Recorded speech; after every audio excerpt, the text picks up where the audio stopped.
What if you shamed a black woman who held your airline's fate? Nia Carter, 34, faced scorn on a flight, then froze their $280 million dream. It's not just a story, it's justice reborn. Where are you watching? Stay to see her rise.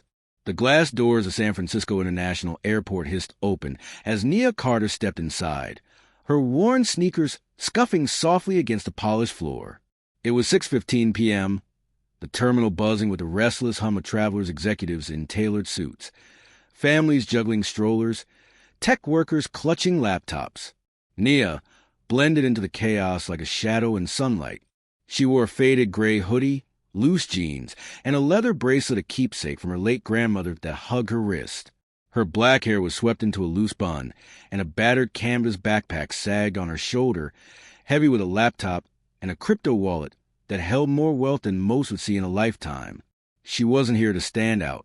Discretion was her currency, a habit honed in a world where she wired millions across continents before breakfast, where being underestimated wasn't a slight, it was her edge. Her flight, a 12-hour red-eye to Frankfurt, was set for 8:30 p.m. Nia arrived early, not out of nerves but precision. Timing mattered when you were the silent hand behind a $280 million deal to revolutionize aviation fuel. To others, first class was a status symbol, plush seats, champagne flutes. To Nia, it was efficiency, faster exits, clearer focus, a chance to land and move while competitors were still circling baggage claim. She approached the first-class check-in counter, her phone already open to a digital boarding pass. The agent, a woman with a tight smile and a name tag reading Elise, glanced up. Her eyes flicked from Nia's face to her hoodie, then her sneakers, a subtle crease forming between her brows. "Can I help you?" she asked, her tone clipped, like Nia had wandered into the wrong line. Nia slid her passport and phone across the counter. Nia Carter, Frankfurt, first class. Elise took the documents, scanning the barcode with a frown that lingered too long. The system beeped, confirming the ticket, but she leaned closer to the screen, lips tightening. "This is for first class," she said, her voice edging on disbelief. "Yes," Nia replied, her tone even, unshaken. Elise hesitated. "Do you have another payment method for verification? Sometimes we need to cross-check." Nia's gaze didn't waver. "No need. It's under Apex Ventures, corporate ledger transfer." The name Apex Ventures hung in the air like a challenge. Elise's eyes darted up, reassessing Nia, but not with respect. Doubt flickered there, sharp and practiced. Apex was a titan in finance, but this woman in a hoodie didn't fit the mold. Nia could almost hear the thoughts ticking through Elise's mind. She can't be the one. Not her. Elise picked up the phone, turning slightly to murmur something to a colleague. Nia caught fragments unusual payment, first class, before Elise hung up and forced a smile. "Could you step aside for a moment? I need to double-check something." Nia's expression didn't shift. She stepped to the side, watching as a man in a crisp suit Rolex flashing strode up. Elise greeted him like an old friend. "Good evening, Mr. Reynolds. London again? Always a pleasure." His boarding pass was handed over without a pause. No questions, no checks. Nia's phone buzzed a message from her Frankfurt contact. "Board meeting 9 a.m. investor votes leaning your way." She sent a quick nod emoji, pocketing the device as Elise waved her back. "All clear, Ms. Carter," she said, smile strained. "Sorry for the delay. You know, we have to be careful these days. People try all sorts of things to get into first class." Nia's eyes were cool, steady. "I'm not surprised." She took her pass and walked toward security. No raised voice, no scene, just a quiet weight in her chest. Not pain, but recognition. This wasn't new. It was a pattern, and she was here to measure it. Security was no kinder. Nia's boarding pass screamed priority. But TSA officer broad shoulders, clipped voice motioned her to a side table. "Random check," he grunted, unzipping her backpack. He sifted through a notebook, a sealed folder, her crypto wallet gleaming silver. "What's this?" he asked, holding it up like evidence.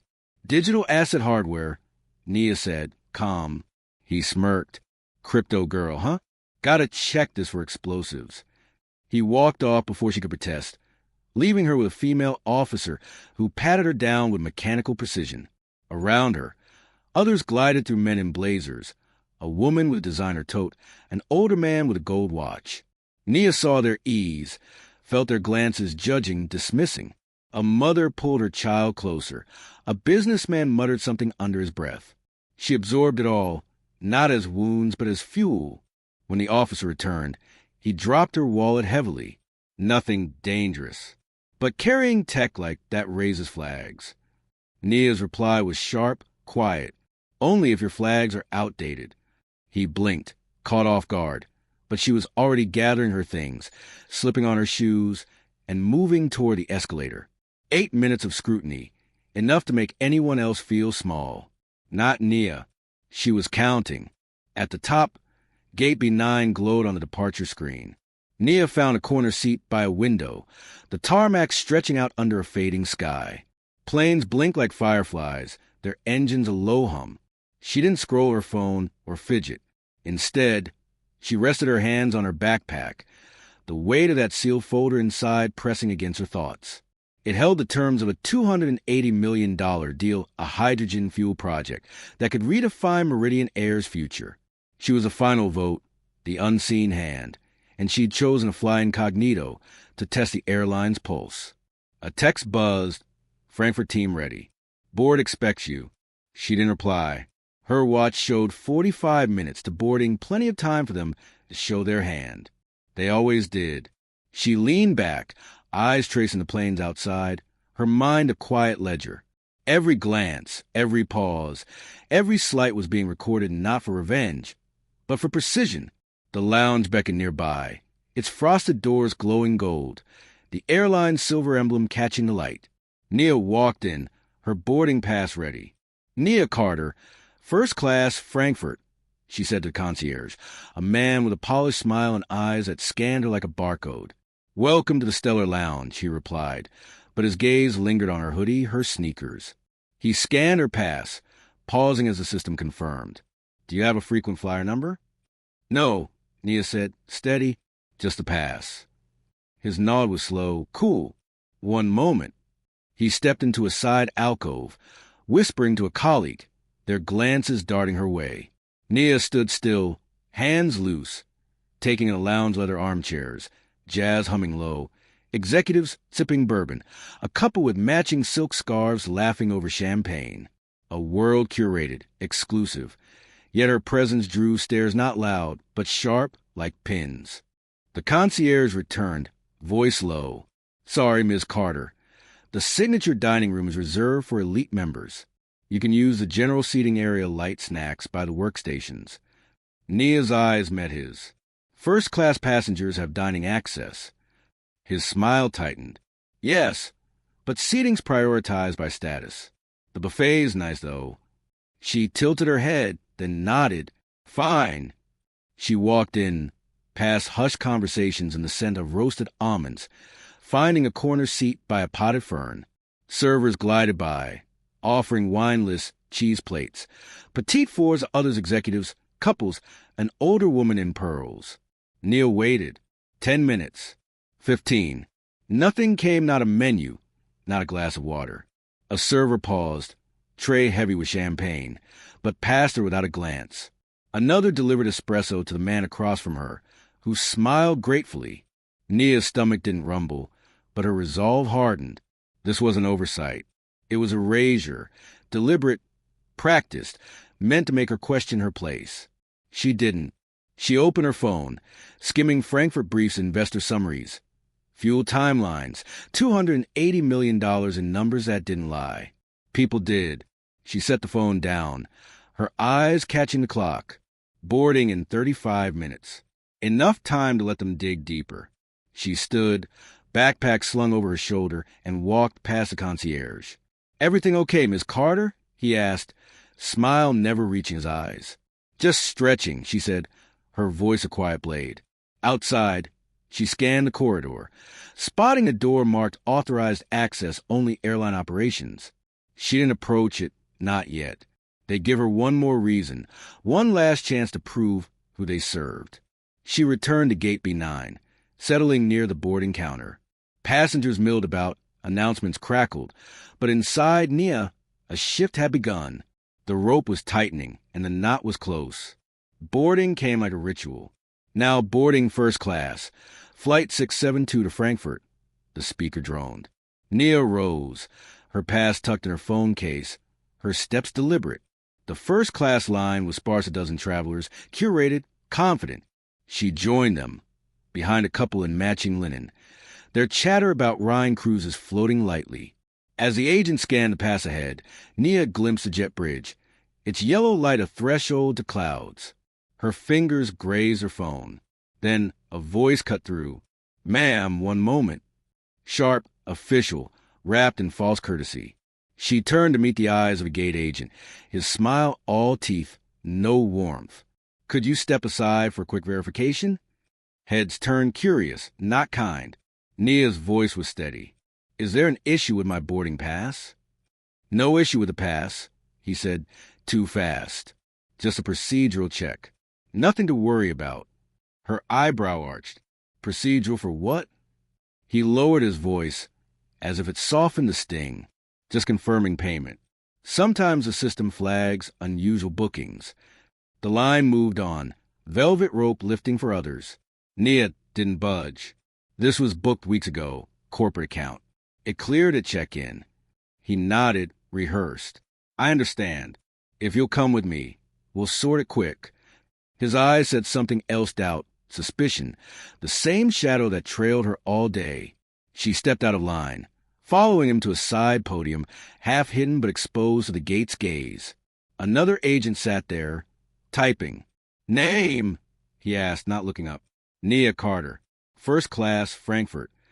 The standing agent handed over her pass. "Verifying payment method." Keys clicked, the screen blinked. "Purchase cleared," the seated agent said. "All in order." The first hesitated. "Check for holds or alerts." A shrug. "Nothing. It's a crypto-backed payment digital fund. Probably triggered the secondary." He turned to Nia, smile forced. "You know how it is. New payment methods raise eyebrows." Nia held his gaze, unblinking. "Are we done?" His smile tightened. "Yes, clear to board." He moved as if to escort her, but his posture screamed permission, not apology. Passengers watched, their expressions asking. What did she do? Nia took her pass, adjusted her bag, and rejoined the line. The gate felt heavier now, not distance, but meaning. A scanner beeped softly. "Have a nice flight," the agent chirped. Nia didn't reply. She stepped onto the jet bridge, the hum of the plane swallowing the terminal's noise. Inside, something clicked, not anger, but data, another mark on the pattern. Because it wasn't about 3 minutes of delay. It was about who they chose to delay and why they thought they could. The aircraft cabin glowed amber, leather and citrus polish mingling in the air. A flight attendant, Navy uniform crisp, greeted Nia with a smile that didn't reach her eyes, scanning her pass again redundant, pointed. "To the left, Ms. Carter." Nia nodded, moving forward. First class was nearly full, passengers flipping tablets, sipping pre-board champagne, seats gleaming like thrones. She reached row 2, her eyes locking on 2A, or rather, the man in it, late 50s, tan, golf cap tucked beside him, a finance journal open on his lap, his polished shoes crossed casually, his arm claiming the shared rest like territory. Nia checked the placard 2A, no mistake. "Excuse me," she said, voice calm. He didn't look up. "This is my seat." Firmer now. He glanced at her, brows raised, then back to his journal. "That so? Been here since boarding." Attendant didn't say anything. "Maybe yours is across." He nodded to 2B. "Empty." Nia didn't move. "It's not." Before she could continue, the attendant name tag Lydia returned, smile taut. "Everything okay?" "There's a seating issue," Nia said, gesturing. "He's in 2A. That's my seat." Lydia turned to the man. "Sir, may I see your pass?" He handed it over with a wave. She read it, then to him. "Sir, your seat's on the other side." He frowned. "Must be a mix-up. I always take the window, same row." Lydia's smile thinned. To Nia, Would you mind taking 2C instead? It'd keep things smooth. Nia's eyes narrowed. So I give up my reserved seat for someone who's wrong? Lydia's voice dropped. It's a small change, same row. Avoids disruption. Nia glanced at the man. He shrugged, as if to say, just deal.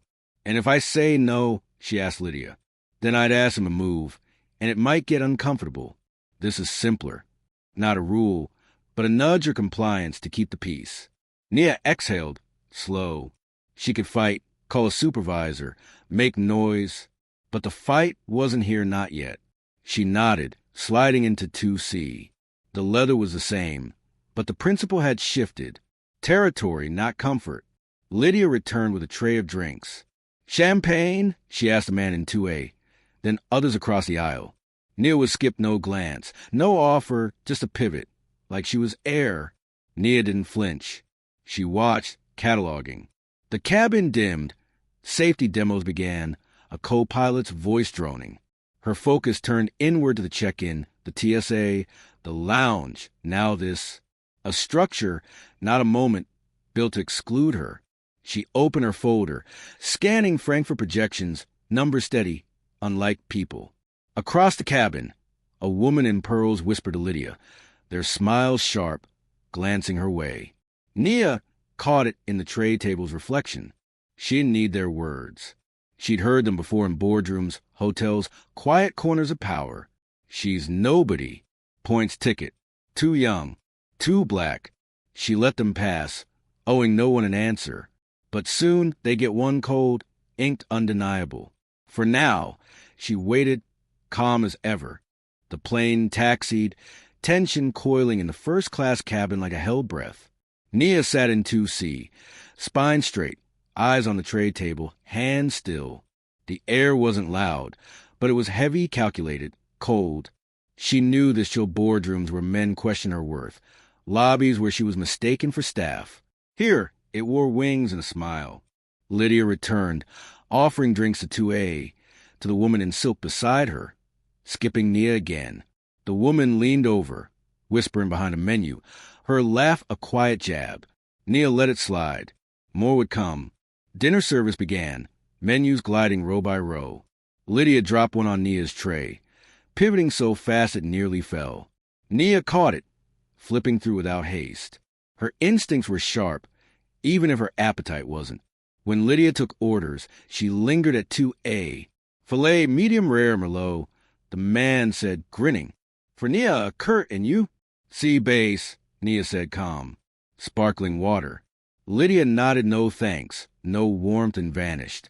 His plate arrived, steaming, perfect. Hers came 10 minutes later, lukewarm. Garnish askew. No bread, no water. Nia didn't blink. She ate slowly, napkin on her lap, grace unbroken. The real meal was their assumptions. Piling up in the silence, she let them fill. Turbulence nudged the cabin. The man in 2A spilled wine, muttering. Lydia rushed over, napkins in hand. All okay, Mr. Vance? Fine, he grumbled.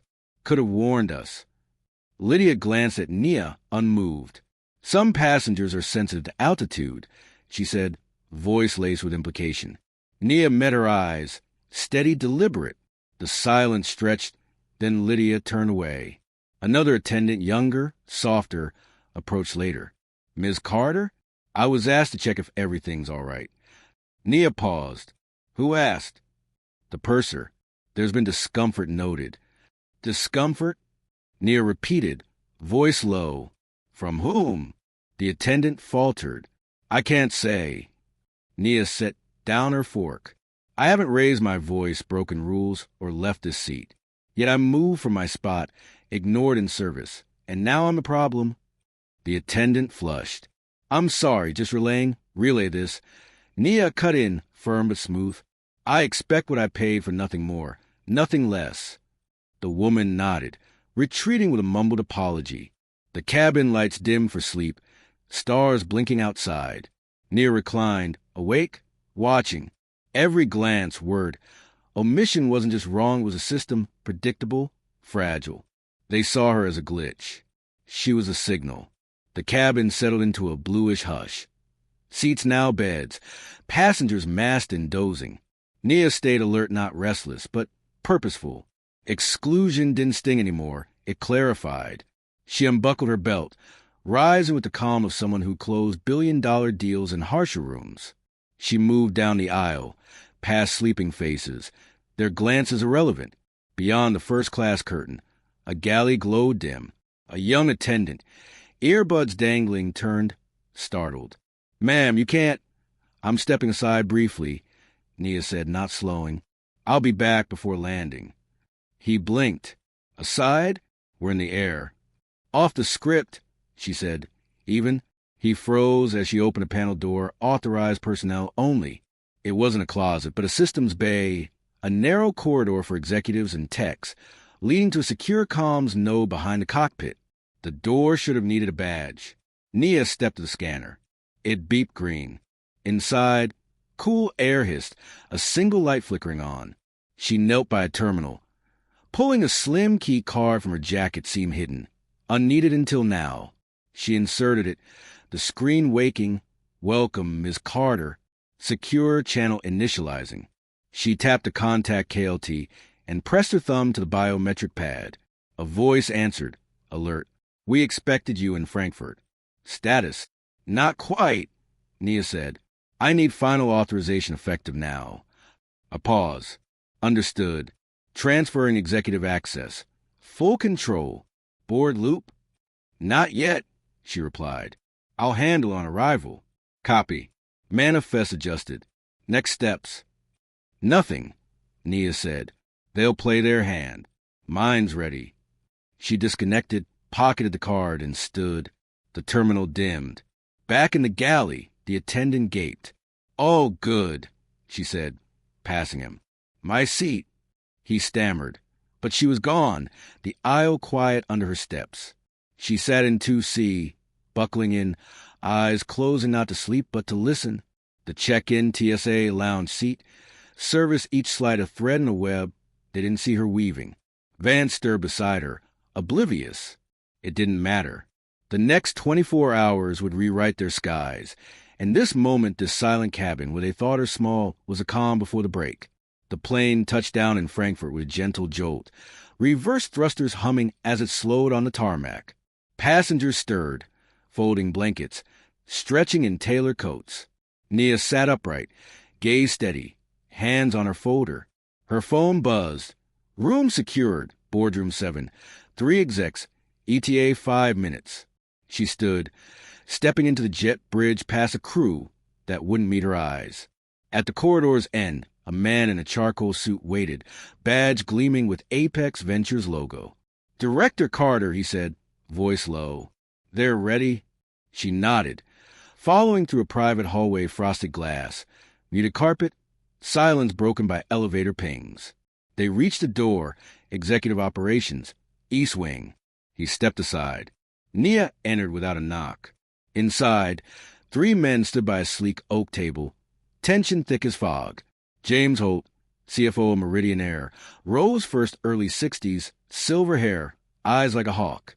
Beside him, Victor Lang, fleet strategy head, whose voice could halt a room but now faltered.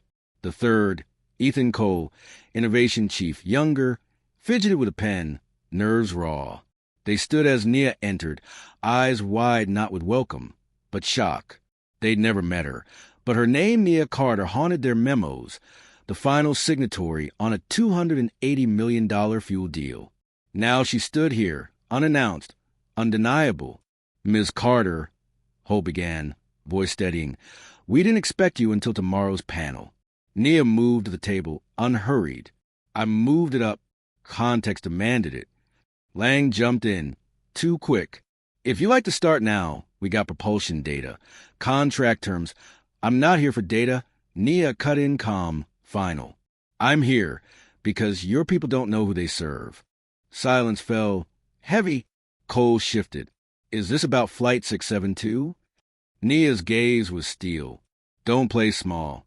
Your check-in, security, lounge. Cabin every step treated me with suspicion, exclusion, disrespect. Not once. Always. That's not a bad day. That's your culture." Holt tried to pivot.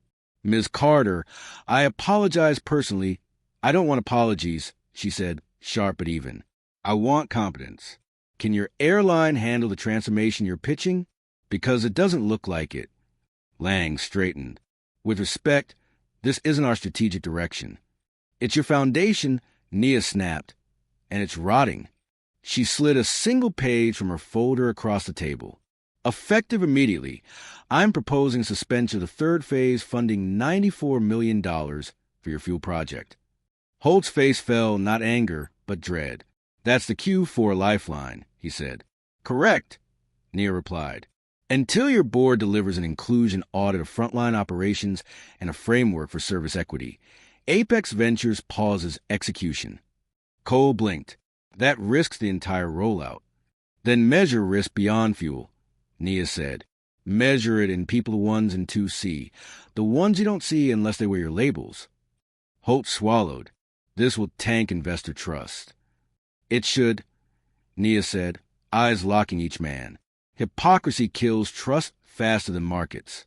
You sell innovation, but your cabin's stuck in the past. That's a liability. I don't fund liabilities. Silence choked the room. She gathered her folder. You'll get my memo by day's end. I'm in Frankfurt until Tuesday. Fix this, I'll listen. If not, Apex looks elsewhere. She turned to the door, heels soft on the floor, pausing once. Tell your in-flight head, next time they profile a passenger, check if she owns a plane.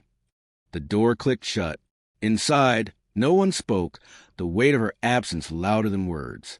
Holt's hands shook as he dialed legal. Level red, now. Pull all logs from Flight 672 check-in. Gate, crew, everything. Lang stared at his screen, muttering, She's not bluffing. Never was. Cole clutched her document, the word suspension bold and cold. It was 9:42 a.m. Frankfurt time. By 10:05, Apex Ventures froze $94 million across 4 banks, no fanfare, just a halted pulse. By 10:19, market whispers caught Meridian's fuel project stalled. At 10:32, their stock slipped 4.3%, sell orders tripping. Holt's office turned war room, staff flipping spreadsheets, legal briefs, market feeds. Lang exhaled, grim. She cut us mid-flight. 12 hours, or we lose green tech investors too. Cole whispered, and she didn't even yell. An assistant relayed. In-flight's asking for clarity on the memo. Holt snapped. Tell him it's not a misunderstanding, it's exposure. Act fast. Across oceans, New York hedge funds buzzed. Nia Carter's named crypto prodigy, shadow shaper lit screens. Her pause wasn't just a halt, it was a signal.